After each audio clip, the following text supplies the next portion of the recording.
Alexandre de Moraes, nascido em 13 de dezembro de 1968, ministro do Supremo Tribunal Federal e presidente do Tribunal Superior Eleitoral, uma das peças principais do complexo jogo de xadrez em um tabuleiro chamado Brasil, o lugar ideal para experimentos sociais que envolvem jogo político, luta pelo poder e autoritarismo. Esse personagem é hoje a figura central de um país dividido, dominado pela criminalidade e liderado por um ex-presidiário.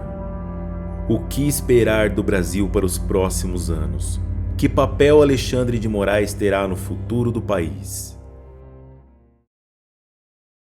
Quinta-feira, 19 de janeiro de 2017.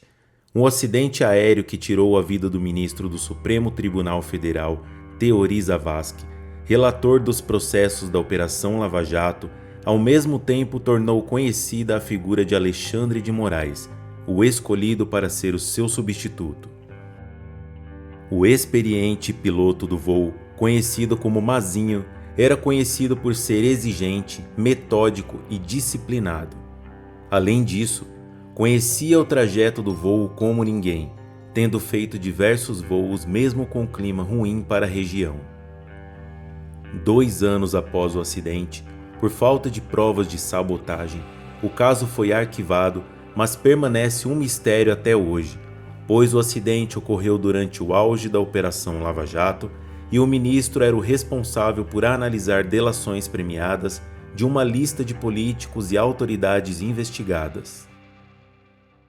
Zavascki era conhecido por seu perfil técnico e equilibrado, sendo imparcial em seus julgamentos, o que deveria ser o esperado de um ministro da mais alta corte do país. Ele também era a favor de prisão de investigados após a condenação em segunda instância. Após a sua morte, a relatoria da Operação Lava Jato, bem como a maioria dos seus processos, foi herdada pelo ministro Edson Fachin, indicado ao cargo pela ex-presidente Dilma Rousseff. Nesse cenário, surge o então desconhecido do público Alexandre de Moraes, indicado à vaga de ministro do STF por Michel Temer, vice-presidente que assumiu a vaga após o impeachment de Dilma Rousseff. Antes de ocupar o cargo de ministro da mais alta corte do país, Alexandre de Moraes fez carreira como promotor público no estado de São Paulo e como advogado, tendo seu nome envolvido em muitas polêmicas, principalmente por defender políticos corruptos e uma empresa investigada por ligação com a facção criminosa PCC. Em 2014, ele defendeu e conseguiu a absolvição de Eduardo Cunha, deputado federal, sob uma acusação de uso de documentos falsos. Anos mais tarde, Eduardo Cunha seria condenado e preso na Operação Lava Jato. O caso mais polêmico enquanto Alexandre de Moraes atuava como advogado foi o da empresa Transcooper, uma cooperativa de perueiros que servia para a lavagem de dinheiro do PCC. Além da Transcooper, a facção criminosa é suspeita de utilizar empresas de ônibus da capital paulista para a lavagem de dinheiro há pelo menos 20 anos. Essa investigação liga a atuação da facção a um outro caso muito conhecido do público, o assassinato de Celso Daniel. O então prefeito de Santo André, na época de seu assassinato, investigava a atuação do crime organizado com o envolvimento de políticos na máfia do transporte público daquela cidade. Na época em que defendia a cooperativa Transcooper em 123 processos, bem como políticos e empreiteiras, Alexandre de Moraes foi indicado a secretário de Segurança Pública do Estado de São Paulo pelo então governador do estado Geraldo Alckmin, integrante do PSDB, partido do qual Alexandre de Moraes também era filiado. Geraldo Alckmin, hoje vice-presidente de Lula, é conhecido por ser o governador responsável por negociar e assim fomentar o crescimento do PCC em São Paulo.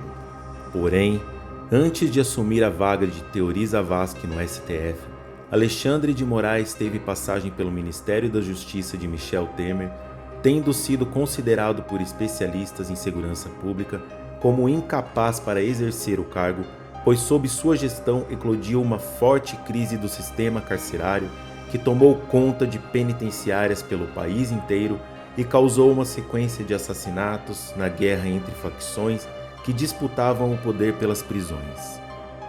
Em 2016, Alexandre de Moraes, enquanto ocupava o cargo de ministro da Justiça, ao participar de um evento de campanha eleitoral do PSDB, alertou a políticos que anteciparia uma nova fase da Operação Lava Jato, em uma espécie de alerta. Um dia depois, foi deflagrada a 35ª etapa da operação. Como ministro da Justiça e chefe da Polícia Federal, o ato de vazar informações sigilosas é considerado crime federal. Porém, o ministro negou as acusações e nunca foi investigado. Poucos meses depois, foi indicado ao cargo de ministro do Supremo Tribunal Federal para ocupar o cargo do falecido Teori Zavascki.